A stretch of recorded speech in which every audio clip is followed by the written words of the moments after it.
You really? That took place? When the hell did that happen? Last And week. why the hell was I not made aware of this faster? That took place, I don't know, Thursday or Friday, whatever, at the next day after the news came out on his passing. I was listening, and I texted Roberto immediately, and I said, you have to do something with this. That was genius. That is Why was he in Coolio's bedroom? He wasn't. That was a Oh, little manufacturer. Okay, all right. that was horrifying. I mean, That's it haunting. was Stoney. It could have been true. Wow. How do we segue into a Lions topic? We don't. But you know what I will say? TJ, finally last night somebody didn't leave Cooper Kupp wide open.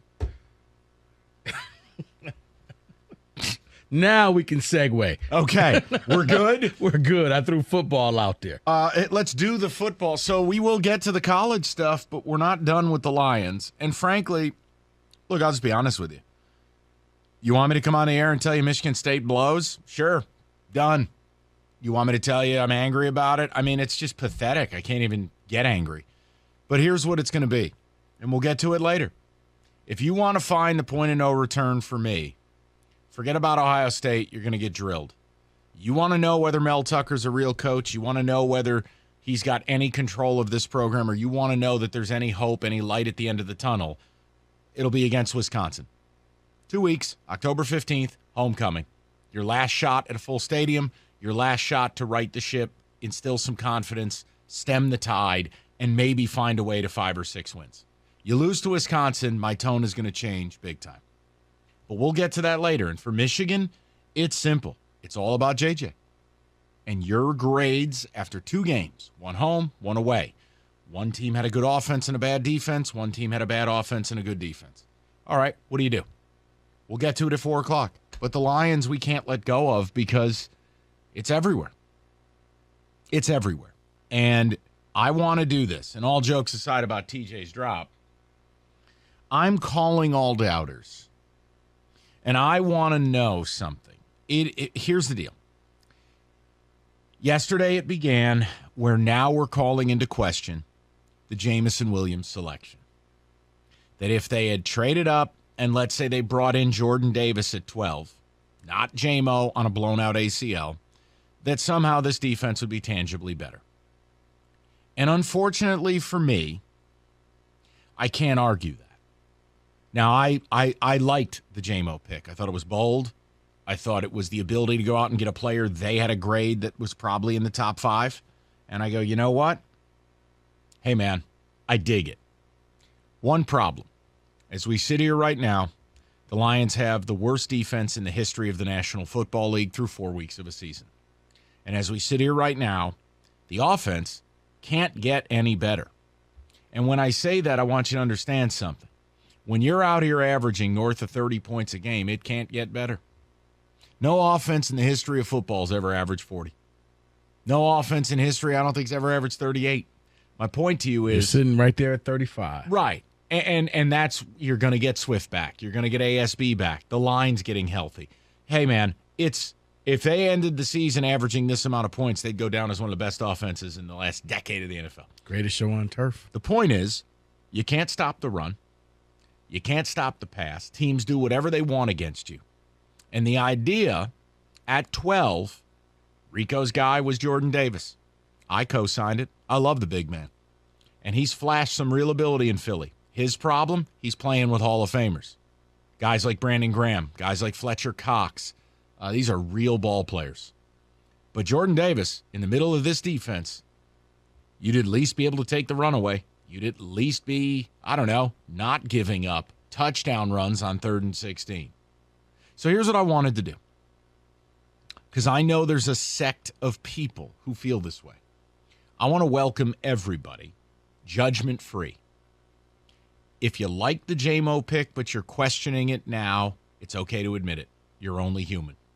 If you hated the J-Mo pick and you want to take your victory lap or pull a Rico beard and pull those receipts all crinkled up out of the back of your jeans pockets, you can do it too. You deserve your day in the sun. Because here's the problem. This defense is so much worse than I ever imagined. and I don't know what the fix is, and we'll play some Dan Campbell audio for you. It's a lot of coach talk. That's the problem. Simplification, tackling, fundamentals, scheme.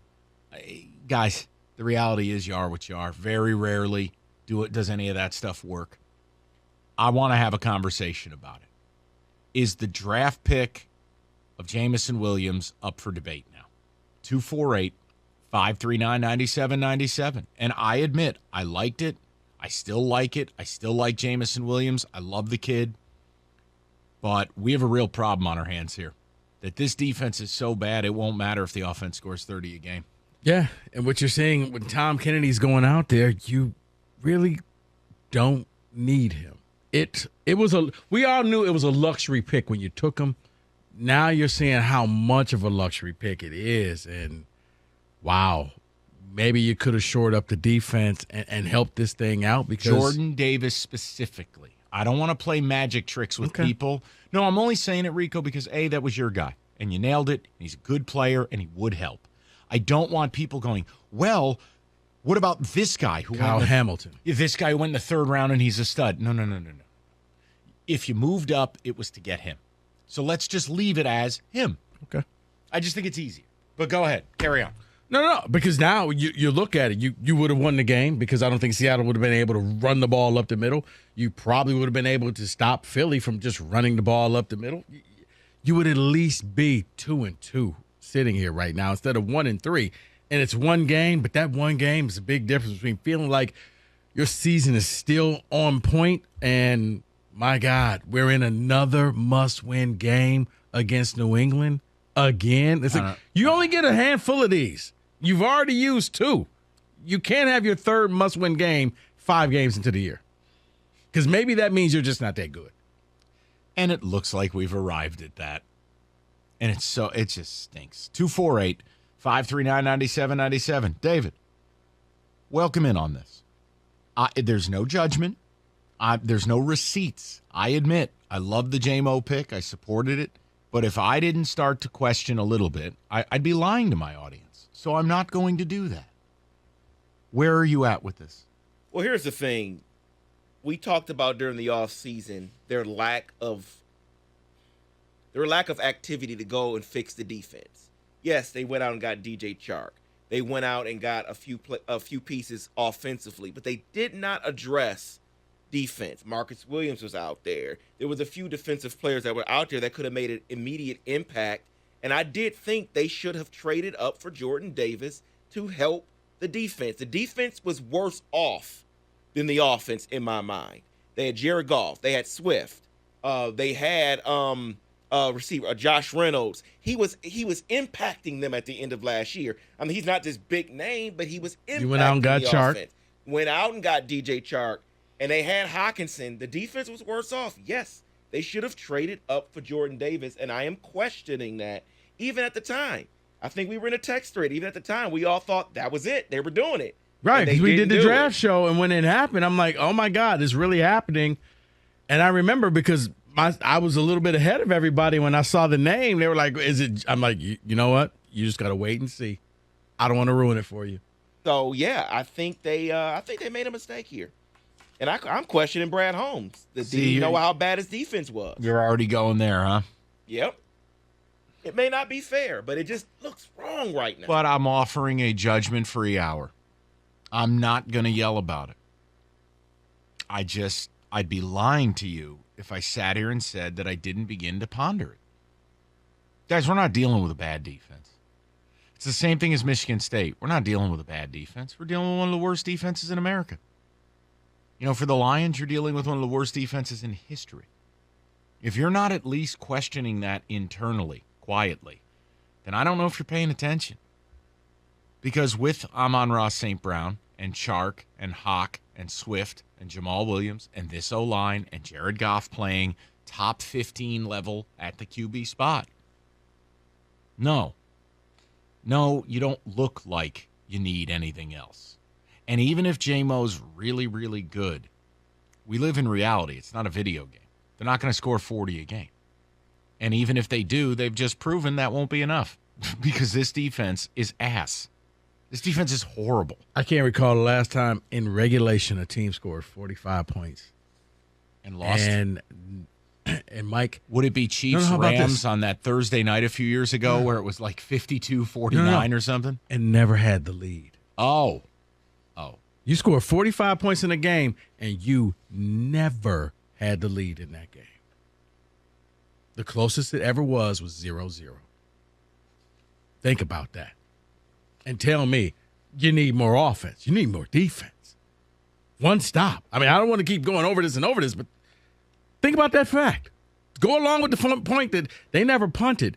You scored 45 points, Detroit, and you never had the lead. Can we think about the fact that Doug and Scott keep this studio at like 80 degrees? I'll turn it down. What on earth? What type of sociopath sets a thermostat at 77 degrees? They think that we're sociopaths because we like it too cold. It's a room filled with radio equipment. You have to set it 2 degrees cooler than you really want it. Well, if your thermostat is 72, you set it at 70. Or if it's at 70, you set it at 68.